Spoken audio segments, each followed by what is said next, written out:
Hi, Lincoln Fillmore here. I'm coming from you from the state capitol. I apologize we didn't get a video posted last week. Unfortunately, the person who works with me in producing these videos is in quarantine.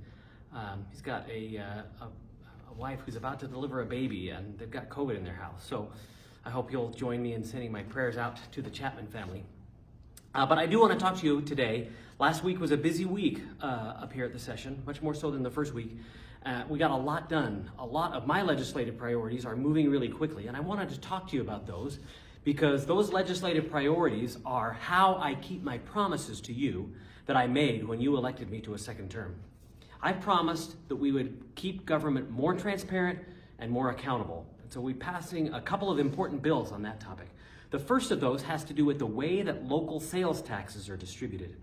Right now, every resident of Salt Lake County pays a Zoo Arts and Parks sales tax.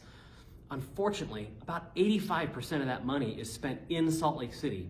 So my tax distribution amendments bill, which is Senate Bill 88, will ensure that that gets redistributed more equally across the county, because every taxpayer in the county is paying this tax. Every taxpayer ought to be able to see the benefits of it.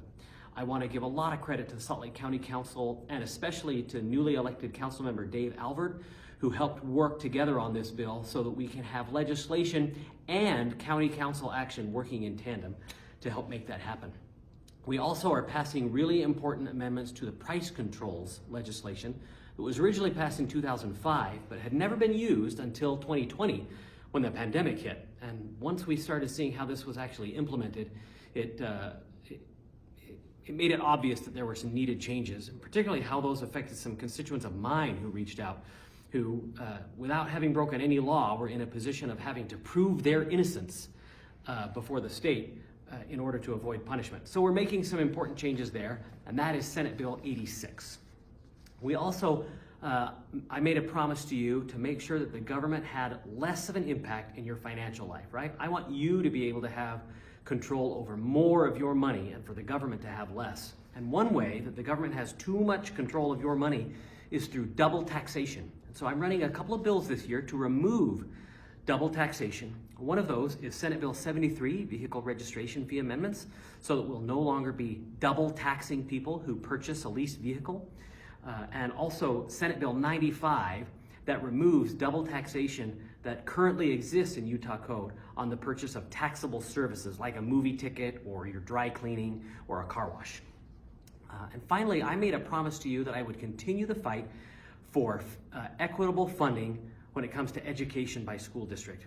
And so this year, Senate Bill 142 is going to dedicate another $11 million to that effort to make sure that in school districts like Jordan, where our property values are lower and our number of kids is high and growing, that we have a chance to get equitable funding, that our kids should not be forced to have lower funding simply because of the zip code that they live in. So those are some of the bills that I'm working on to keep my promises to you. There will be several others coming forward. I want to encourage you to keep being in touch with me. It's more important this year than ever.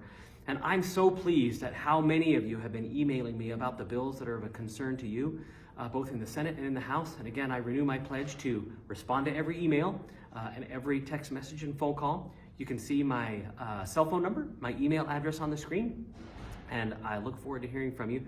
Thank you so much. We'll be in touch with you again soon.